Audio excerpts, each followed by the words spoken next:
Hello YouTube, and it's vlog time. I haven't done this for a while, so I think I should do one. So what am I going to do today? I'm going to do pickups, because I actually got myself a few games today. Some which I got from a charity shop, some I actually ordered online. So a mixture of, new used stuff and some new stuff. So I'm actually going to go through the new stuff first. So I got, these are actually stuff that I actually picked up from the Game Collection website. They actually had a really good January sale. So I picked up a whole bunch of these, totaling about £30. And I think I got some really good deals here, to be perfectly honest. So I got the Professor Layton Miracle Mask. I'm trying to remember how much I got this. I think it was about £6. Really good. Although, to be perfectly honest, I really haven't caught up with the series. I only beat the first two games. The third game, which was the Lost Future, I only got to one part of the game and just gave up and haven't played. And since then, there's been, about I think there's been about three more games. There's like 6 games in total. 3 for I think it's 3 or 4 for the DS and 2 for the 3DS. This is actually, I think this is the first 3DS Professor Layton. There's another one which is based on Aztec Temples, which was the last of the Professor Layton games, which is a big shame because I actually think the Professor Layton games are actually really good. The next is another DS game, except this time it's regular DS and not 3DS, is the Crossword Collection. This was actually the cheapest game I got, which was £2.50, and I thought, why not? I used to really like Sudoku puzzles back in the day, and I thought, let's, £2.50 game for crossword puzzles. I thought that was actually a really good bargain. This one I've actually cracked open. I've been playing a bit of that, and it's not terrible. I mean, it's crossword puzzles at the end of the day. There's nothing. It's very no frills, and for £2.50, it does what it has to do. And the next game I should have got this game ages ago, but ever since I got into PC gaming, I've really refused to pay full price for games. What I mean for full price is 40 quid. 40 quid for games is stupidly expensive, considering that PC games can be anywhere from half to even cheaper than that price. So, blame Valve for that, or just blame the PC gaming industry, but console gaming is really expensive now, and I'm now becoming a cheap gamer. But this is Lollipop Chainsaw on the PS2. PS2? PS3. There's even a PS4 out, remember that, Ian. This is by Suda51. This is, I don't know how good this game is in comparison to, say, Killer 7 and No More Heroes, but it's a Suda51 title. I've been wanting to get it. I was kind of sort of waiting for a PC release. They did actually release, what was that game? The other one that Suda51 did.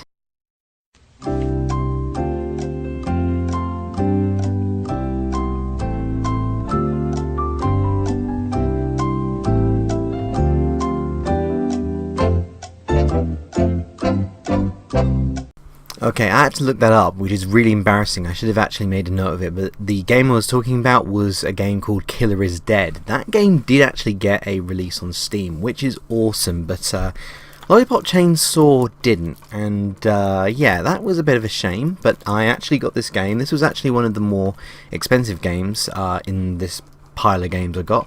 This was about £7.50, and this is the Nordic edition. Apparently it comes with just new ways to dress up the cheerleader, which is a little bit perverse, but it's just cheerleaders cutting up zombies with chainsaws. The next game, again, this is a game series I kind of really wanted to get into, and I never really got the games, and this is actually the first time I actually noticed brand new title, which was called Deception 4, And this came out a few months ago, and it came out for 45 quid, and amazingly it shot right down to about 6 quid on this January sale. And now I've actually got one of these Deception games, so I'm actually going to try this out. You can even get this on the PS Vita from what I'm aware of. I don't know how this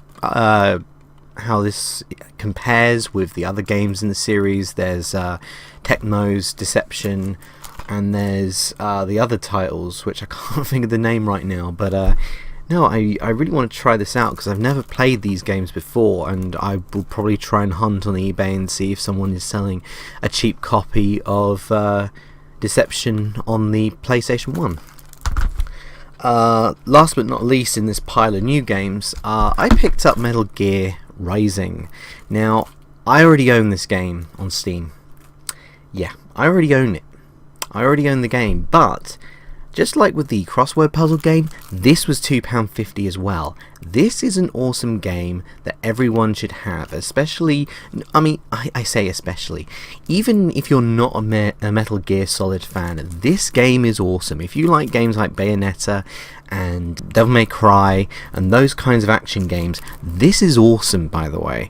You know, you do not stealth in this game. That's all I have to say. You just go around and you're chopping up cybernetic soldiers. And I'll say it like this. I actually got to play a demo of this way back in Play Expo of 2012. And when I actually tried it out, I wasn't terribly impressed with it, and I don't know why. So I kept waiting for the game to drop down in price. Eventually it got a PC release. I waited for that to drop in price, and by the time I actually got it, which was actually quite a few months ago on Steam, I started playing it, and I actually found out how good the game actually is. So, you know, proving the fact that even if you get demonstrated a game, you really just play the actual, you know, full release of the game. Likelihood is I'm probably not going to open this up. I'm probably going to keep it just so I know I actually have a physical copy of the game rather than a downloadable Steam title. But yeah, I thought that was actually kind of cool that they were selling that for £2.50, and I wonder if they actually sold all their stock out for that, because that's actually a pretty good game. And now I'm going to go over to the games I actually got at the charity shop. The first of which was Micro Machines V3. Really like the Micro Machines game, or games I should say. This is actually kind of cool. This actually works with the PlayStation Multitap. I actually own one of those. I picked one of those up quite a while ago from a different charity shop which is just down the road from me. And yeah, that's actually really cool. You can actually have up to 8 players. You can either use 2 separate multi-taps with 4 controllers on each, or you can use one multi-tap and then 2 players share a controller where they will use up, left and right, and the other player will actually use triangle, square and circle, which is actually kind of interesting because you only need 3 buttons for the game. You only need to steer and accelerate. So that's actually kind of cool. Another game I picked up, and another multi-tap game. I'm surprised I actually managed to pick up 2 multi-tap games in one day, but I picked up Overboard. Now this is actually a really interesting I would say shmup, although it's not a typical shmup. It's top down, you're moving a ship around and you got cannons to the left and the right of it, and you're just shooting things down. And it's actually kind of cool. And again, this actually has a multiplayer mode. We can have up to 5 people playing against each other, and I just think that's really, really cool. So I picked that up. One thing to notice is that it's in a slightly different box than your typical PAL release PlayStation game. The reason being is that this is actually a if I actually open it, it will actually say inside rental only. I can't read today, and this is because this is actually a PlayStation version. Of course, it's a PlayStation version. This is a Blockbuster release. Blockbusters actually had their own boxes for their own PlayStation games. Reason being is because obviously they didn't supply you with instruction manuals. In fact, the instructions are actually placed on the back of the box like this, so you didn't actually get screenshots kind of like your typical PlayStation game like this, but rather you would actually have all the instructions you kind of need to know before you go and play the game. So that's interesting. So it just gives you really basic sentences on what you need to know and what you need to do, and then gives you, your controls, and that's actually kind of interesting. So yeah, I mean, I actually own another one of these. I actually own Buster Move or Buster Groove. I get those games mixed up, by the way. But yes, I got a version of Buster Groove in the same kind of box. I actually bought it from a workmate a long time ago when I used to work for Staples. But yeah, that's my second Blockbuster Video boxed PlayStation game that actually states that it's for rental only and not for resale. So, but since Blockbuster is now gone, I won't need to worry too much about that, should I say. Last but not least, I have Driver. Now, I'm fairly certain I have a version of this, though I think the version I have is the Platinum re-release. So, back in the day, Sony used to do this thing where when a game sells so many copies, they re-release the game in what is known as Platinum, which is fine, but I do like the original boxes, should I say. It's a bit of a silly thing, plus it was, what was it? It's £2.95. You can't beat that, can you? So I picked that up. If I find my Platinum, I might give it off as a prize or something. I might have that as a prize on the next Retro Night that's coming out in March, by the way. So if you want to go to the Centre of Computing History's Retro Night, you will be able to go on to their Facebook page and you can sign up for their party that they're going to be having in March. So go and check that out. But yeah, that's pretty good wad of games, should I say. But yeah, I like that.